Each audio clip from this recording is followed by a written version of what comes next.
आपको देनी चाहिए थी। वो 20 करोड़ नौकरियां कहाँ है? क्या युवाओं को वो नौकरियां मिली? आपने देशवासियों से पूछा है क्या? क्या वो 10 की जॉब करने, 10 से 6 की जो जॉब होती है वो करने में खुश हैं क्या? साथियों, आज पूरा देश कोई जॉब नौकरी नहीं करना चाहता है। मोदी ने ऐसा काम किया है। आपको जानकर के हैरानी होगी जी, पिछले 10 सालों में 2014 के बाद एक सोशल मीडिया की क्रांति आई है। और उस क्रांति में चाहे बच्चा हो, चाहे जवान हो, चाहे बूढ़ा हो, हर कोई रील बनाने में लगा हुआ है। मैंने देखा पिछले दिनों तो एक चाय वाला बड़ा मशहूर हुआ। उससे जाकर के पूछिए क्या वो पढ़ा लिखा है क्या वो रोजगार मांगता है क्या वो नौकरी मांगता है क्या? लेकिन मोदी ने उसे 2014 के बाद ऐसी चीजें प्रोवाइड करवाई, देश में या तो रील बन रही है या रील देखी जा रही है। सर नमस्कार, आपने कहा था कि काला धन की काट करेंगे और काले धन पर लगाम लगाएंगे और फिर जब वो वापस आ जाएंगे तो उसमें 15-15 लाख लोगों को बांट दिए जाएंगे।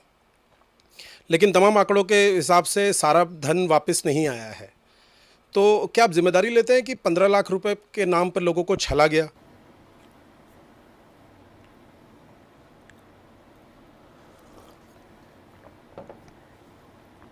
देखिए ऐसा है, कैमरा चल रहा है क्या?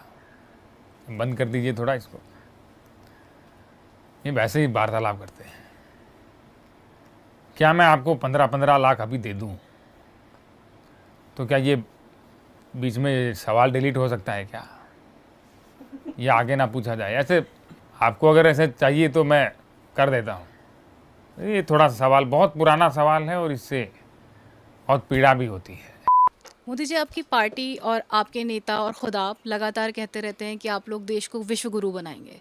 ये विश्व गुरु का कॉन्सेप्ट क्या है और आप कैसे साबित करोगे कि भारत विश्व गुरु बन गया है? ये हुआ ना सवाल। देखिए, अभी मोदी आपको बताएगा विश्व गुरु कैसे बना भारत। मोदी ने जिस दिन मैं प्रधान सेवक बना, उसी दिन मैंने ये ठान लिया था कि भारत को विश्व गुरु बनाना है। भारत के किसी न किसी नागरिक से दुनिया का कोई भी व्यक्ति कुछ सीखे। और इसलिए आज 2024 आते आते मुझे ये कहने में बहुत खुशी होती है। पिछले कुछ सालों पहले मेरे मित्र बराक ने मुझे कहा था कि मोदी तू तो बहुत काम करता है रे, तू तो विश्व गुरु बना करके ही दम लेगा। और आज जब बिल भारत आया, बिल गेट्स की बात कर रहा हूं, मेरा तो पुराना यार है। बिल जब भारत आया था तो मैंने बिल को बताया था कि बिल, अगर इस समय में जीना है, अगर इस समय में उठ खड़ना है, अगर इस समय में चर्चा का विषय बनना है तो एक मैं तुम्हें सिखाता हूं। बिल ने बड़ी हैरानी से पूछा कि मोदी ऐसा क्या है जो तू मुझे सिखाएगा? मैंने कहा वो एक चाय वाला बहुत मशहूर है। बिल बोला तुमसे भी मशहूर है क्या? मैंने कहा वो बहुत मशहूर है। बिल जब जाकर के उसके साथ वीडियो बनाई, बिल के सारे रिकॉर्ड टूट गए और बिल ने कहा मोदी तूने हमें बहुत अच्छा सिखाया है। और बिल कोई छोटा व्यक्ति नहीं है जी, पूरे विश्व में भारत का डंका बजा। और आज गर्व के साथ हम कह सकते हैं कि पूरी दुनिया को हमने सिखाया है कि किस प्रकार से वर्तमान में जिया जा सकता है, किस प्रकार से रीलें बनाई जा सकती है, किस प्रकार से वीडियो बना करके चर्चित रहा जा सकता है। और आज पूरी दुनिया हमें देख रही है और पूरी दुनिया वीडियो बनाना सीख रही है, कंटेंट क्रिएट कर रही है। और दुनिया कह रही है मोदी जी आपसे बड़ा कंटेंट क्रिएटर सिखाने में हमें कोई नहीं है। क्या ये विश्व गुरु नहीं बना है क्या भारत? मोदी जी, ये बताइए कि विश्व गुरु की बात तो चलिए, आपने जो भी जवाब दिया वो दिया कि हम रीलों के विश्व गुरु बन गए हैं, लेकिन ये बताइए कि आप जब आए थे सत्ता में, आप कांग्रेस पार्टी के भ्रष्टाचार से मुक्ति दिलाना चाहते थे, गरीब लोगों को आप अमीर बनाना चाहते थे, आपने कहा हवाई चप्पल पहनने वाला हवाई जहाज़ में उड़ेगा। अब ऐसा लगता है हवाई जहाज़ का किराया इतना हो गया है कि हवाई चप्पल खरीदने के ही पैसे बचेंगे। अब जो खाई बढ़ गई है अमीर गरीब के बीच की, आपके जो परम मित्र हैं, दो लोग खासकर कारोबारी मित्र, उनमें से एक के यहाँ शादी होती है तो आप बाकायदा डोमेस्टिक एयरपोर्ट को, जो बड़ा ही संवेदनशील एयरपोर्ट है, उसको आप इंटरनेशनल बना देते हैं। हद तो ये हो गई मोदी जी, ऐसा भारत के इतिहास में कभी नहीं हुआ कि आपने एयरफोर्स के लोगों को वहाँ बिल्कुल कर्मचारियों की तरह लगा दिया एक कारोबारी की शादी में। जब मैं ऐसे सवाल सुनता हूँ, ऐसी बातें सुनता हूँ, तो मुझे बहुत पीड़ा होती है। मोदी जिस दिन पूरे देश का प्रधानमंत्री बना, उसी दिन मैंने कहा था वसुधैव कुटुंबकम, पूरा देश हमारा परिवार है, हर देश का वासी हमारा परिवार का हिस्सा है। तो क्या अगर परिवार के किसी व्यक्ति की शादी हो तो उसमें क्या परिवार के सारे सदस्य कार्य नहीं करेंगे क्या? मुझे आपसे ज़रा जवाब चाहिए जी। क्या आपके घर में शादी होगी तो क्या परिवार अलग से बैठेगा क्या? क्या आपके घर में शादी होगी तो कोई कार्य नहीं करेगा क्या? कोई पाकिस्तान से लोग आते क्या? कोई चाइना से लोग आते क्या? कोई बांग्लादेश से लोग आते क्या? किस प्रकार की बातें हो रही है? हर देश का नागरिक उस शादी में वीडियो देख करके खुद को सम्मिलित पा रहा था।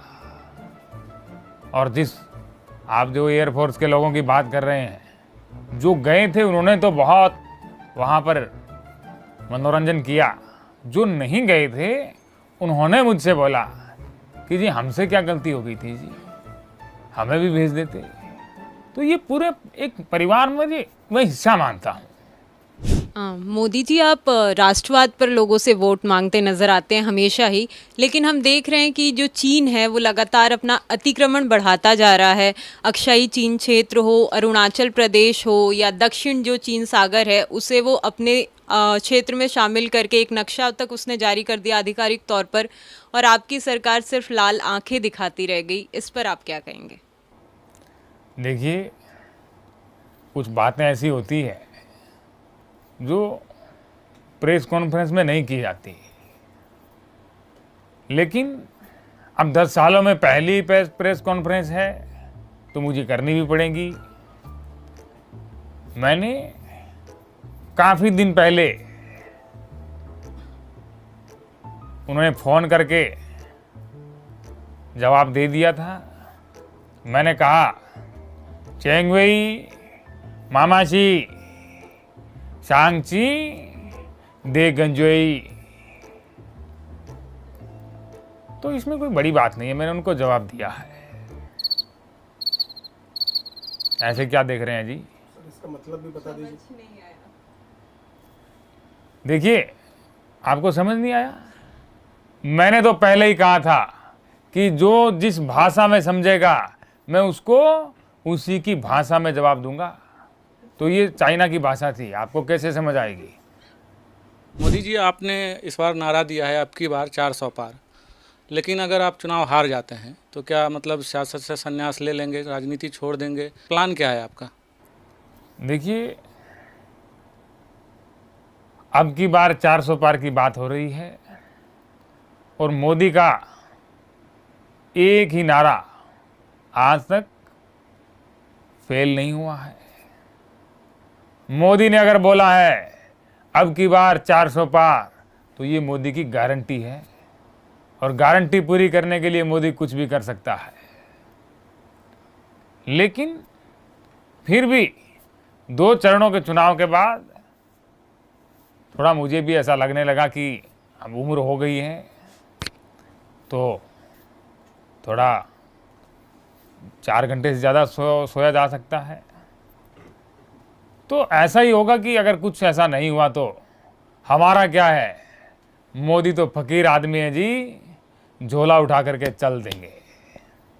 अभी अगर आपसे कुछ और मुझे चीज़ें साझा करनी है या आपको मुझसे कुछ पूछना है तो अभी पूछ लीजिएगा, क्योंकि इसके बाद प्रेस कॉन्फ्रेंस शायद फिर मैं करूँ नहीं।